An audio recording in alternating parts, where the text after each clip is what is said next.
रात के आसमान में वो जो लाल सा तारा दिखता है ना, वो हमेशा से ही हमें अपनी तरफ खींचता रहा है। पर सोचिए क्या हो अगर हम उसे सिर्फ दूर से देखने के बजाय उसे अपना घर ही बना लें। आज इसी सवाल की गहराई में उतरते हैं। अगर हम आज मंगल ग्रह को देखें तो वो एक बिल्कुल खामोश दुनिया है, सूखी, बर्फीली और बेजान।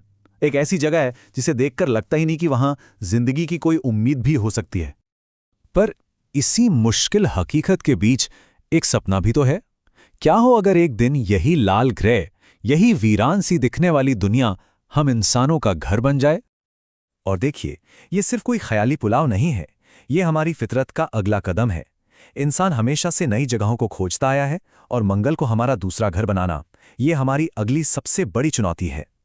इस सपने के रास्ते में जो पहली और सबसे बड़ी दीवार है, वो है दूरी। धरती और मंगल के बीच का फासला लगभग 22.5 करोड़ किलोमीटर है। ये इतना ज्यादा है कि इस मिशन को ये सच में बहुत ही ज्यादा मुश्किल बना देता है। लेकिन अच्छी बात यह है कि इस सपने को पूरा करने में हम अकेले नहीं हैं।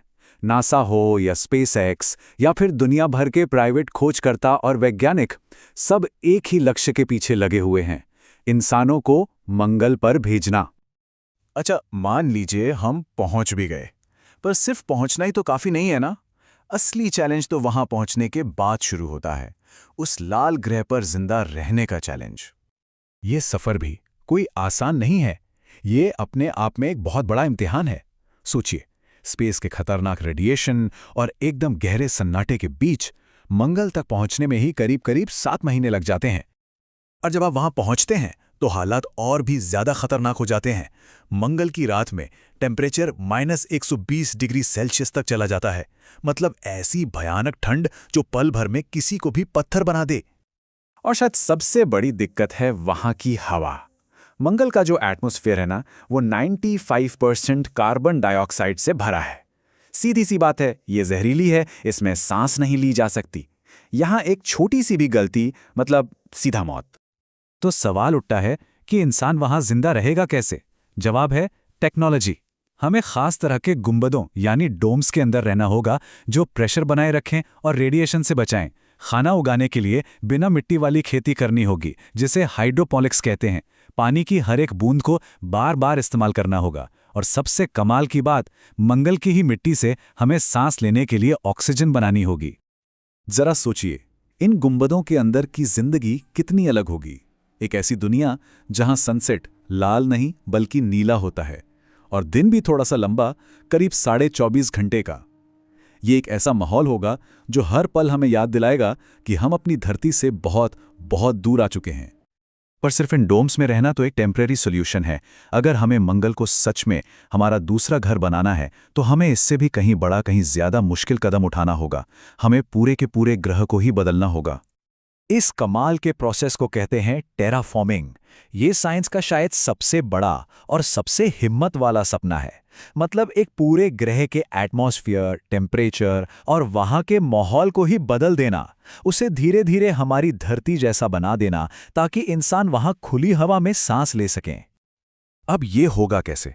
साइंटिस्ट के पास कुछ बड़े आइडियाज हैं, जैसे कि मंगल के पोल्स पर जमी हुई बर्फ को पिघलाना, फिर एटमॉस्फेयर में ग्रीन हाउस गैसों को छोड़ना ताकि प्लैनेट थोड़ा गर्म हो सके, और सूरज के खतरनाक रेडिएशन से बचाने के लिए एक आर्टिफिशियल मैग्नेटिक शील्ड बनाना। लेकिन ये कोई 1-2 दिन का काम नहीं है।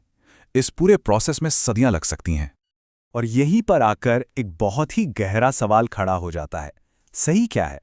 क्या हमें एक पूरे ग्रह को अपनी ज़रूरतों के लिए बदल देना चाहिए, या फिर हमें खुद को उस नए ग्रह के हिसाब से ढाल लेना चाहिए? चलिए, टेक्नोलॉजी और ग्रहों को बदलने की इन बड़ी बड़ी बातों से थोड़ा आगे बढ़ते हैं। इस कहानी का एक बहुत ही ज़रूरी इंसानी पहलू भी है। जरा उस पहली पीढ़ी के बारे में सोचिए जो मंगल पर ही पैदा होगी। हम और आप जो धरती पर पैदा हुए, हम नीले आसमान को जानते हैं, बारिश की आवाज को पहचानते हैं। पर वो बच्चा जो मंगल पर पैदा होगा, वो सिर्फ नीला सनसेट देखेगा और एक गहरी खामोशी को सुनेगा। उसकी पूरी दुनिया एक डोम के अंदर होगी। उसने कभी धरती की ग्रेविटी, इसके खिंचाव को महसूस ही नहीं किया होगा। वो एक हल्की दुनिया में जिएगा।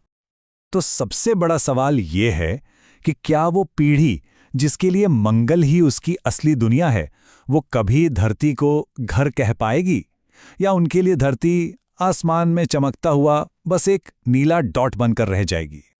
मंगल पर बसना सिर्फ एक और दुनिया पर कब्जा करना नहीं है। नहीं, ये इंसानियत के भविष्य को हमेशा हमेशा के लिए बदल देने जैसा होगा। इसके बाद हम सिर्फ एक ग्रह पर रहने वाली प्रजाति नहीं रह जाएंगे, हम एक इंटरप्लैनेटरी स्पीशीज बन जाएंगे। 2 दुनियाओं के रखवाले, 2 घरों के नागरिक। ये इंसान होने के मायने ही पूरी तरह से बदल देगा।